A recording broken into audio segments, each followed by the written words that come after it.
Hi everyone, and welcome to today's card creation for the Craftie Cafe design team. I'm going to be using some Ranger Textures paste, opaque, and some white Lawn Fawn embossing powder. This beautiful tea time from Abrielle and coordinating dies.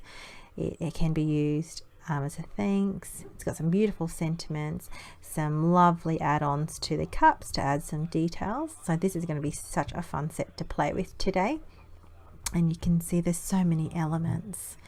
I use a couple of the floral for today's cards. I'm actually making a card set. I've also got this banner, dotted banners dies, some Abrielle's.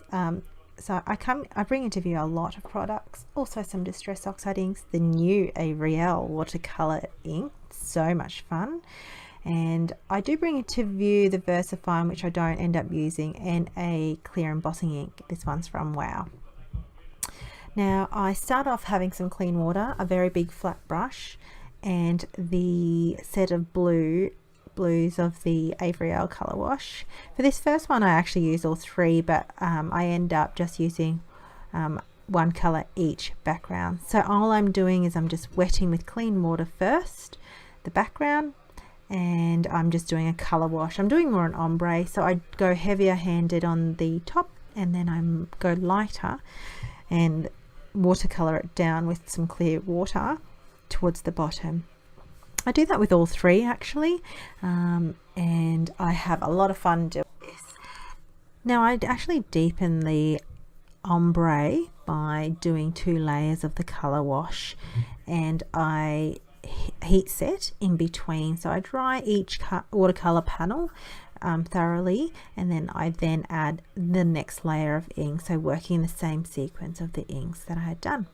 So now I move on and I use the cherry on this one and the fizz on the next one, on the next watercolor panel. So I create 3 cards, I watercolor it down, water wash it down, and I go heavy towards the top, clean my brush just a little with some adding extra clean water on there, and then I keep working at it. Now because I'm doing 2 layers, I'm not overly fussed on how it looks too much. Like I really just kind of wanted that whimsical watercolor look as much as I can.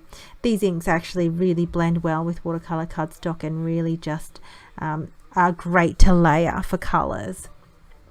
So I add my second layer here, and as you can see I heat set it first with my heat gun, and then I continue with my water. So I've got just a chamois kind of cloth that I clean my bench in between, and then here's the fizz.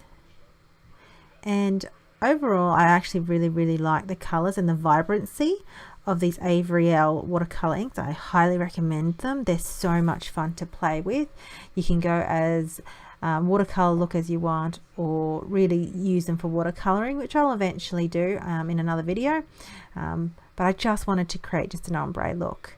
Most of the items I'll be using are from Abrielle for today with the stamps and dies. And here is my second layer of the yellows.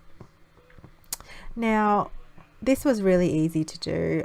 Having a flat brush, clean water really helps. I've just got a little ceramic bowl there that I've actually added and cleaned in between each color, and that was done. So now this cover plate from Abrielle, which is a chevron one, I wanted to use it 3 different ways. So for the pink color, I use the Abrielle chevron die here as a stencil. So for the first card I use it as a stencil with some texture paste, and this is the opaque matte, and this was really thick and good. It adds extra layer, spreads really well with a spatula, and I'm just using like a plastic spatula here. It's actually quite a flexible one, so I needed more control. That's why I was using my finger there halfway down the knife part. So I'm not actually overly too phased how even this is. I just wanted to make sure I covered as much as I could, and just to create that texture and layer on the card. Now once I was happy with that, and I made sure I got into the crevices as much as I could without pressing too hard, because I didn't want to go underneath the actual cardstock, of the faux stencil, I suppose you could call it. It's another great way to use a lot of your background dies if you can. Peeling that off softly. Now I do tear my panel just a little bit, which I trim off on the top there with the washi tape, purely because I didn't let that dry for as long as possible. I was making a video and I was just kind of making my way through it. Now for the second card, I actually stick and adhere this panel directly on to the watercolor cardstock.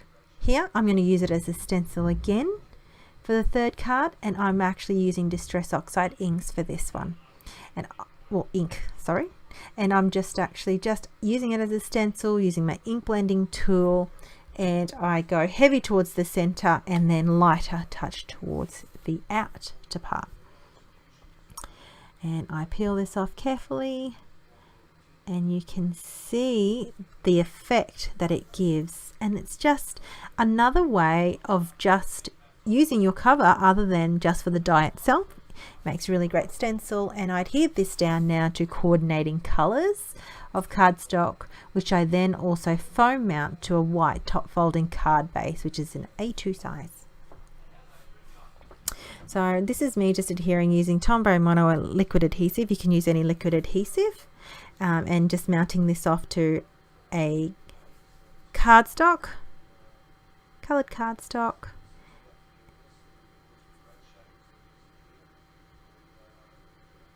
And making sure that's all centered. So once I've done that with all the three panels, I adhere them down on the white cardstock, and then I start working on the center part. So I'm really happy with these three and the different textures and faux layers and layers that it gives. There's a lot of ways to do one card in 3 different ways, so I was just showing you and giving you variety for today's card creations.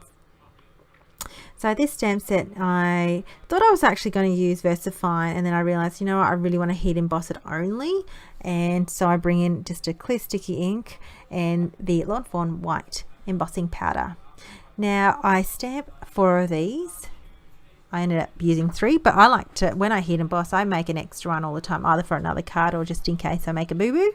I like to have a spare one handy. I don't know, I'm not the best in watercoloring or coloring, and sometimes it takes me a couple of goes, and you know, practice makes perfect. So I stamp the cups, then the saucers, and then some floral elements which you can stamp. Now I know it's hard to see at the moment because it's white, so I tilt my head to the side. You know, you don't get to see it off camera, but I'm pretty much stamping with my neck at a 90-degree angle, trying to figure out not to stamp and to stamp correctly. All right, so once I'm happy with that, I start stamping some more elements. I needed to put the embossing powder on there to kind of give me a little bit of guidance, as I found it a little bit hard to see with all the white on the white. And then once I was happy with that, I heat set it with my heat tool. So there's so many elements to play around with this. It was so much fun, and the variety to do 2-step stamping with this is so much fun. And other than heat embossing, there's so many ways to do it as well. So I use my clean clear Z color markers, and I just place the marker ink on a block, and I pick it up with just an aqua brush or pentel pen, and I color these in. So sticking with the theme colors of the pink, blue and yellows, I wanted to make it each card monochromatic but in the different shades of the blues, and I just color all these little cups and saucers each in. So I just work my way through each one, picking up colors and just painting along. I then work my way into the saucers and coordinate all them together. Once I'm happy with them, I actually get the dies, the coordinating dies, and I washi tape them all down on this. Now I do wait a little bit to make sure it's a little bit dry, as long as possible, and just securing these down. I do have a magnetic platform through my Sizzix Big Shot. However, I do like to, just for peace of mind, to also secure it down with some washi tape. I've got the banner here, and I'm going to use 3 of them. I'm going to use 1 on each one and card, and I stamp with the Distress Oxide inks again. So I'm using the Wild Honey, Peacock Feathers, and the Picked Raspberry.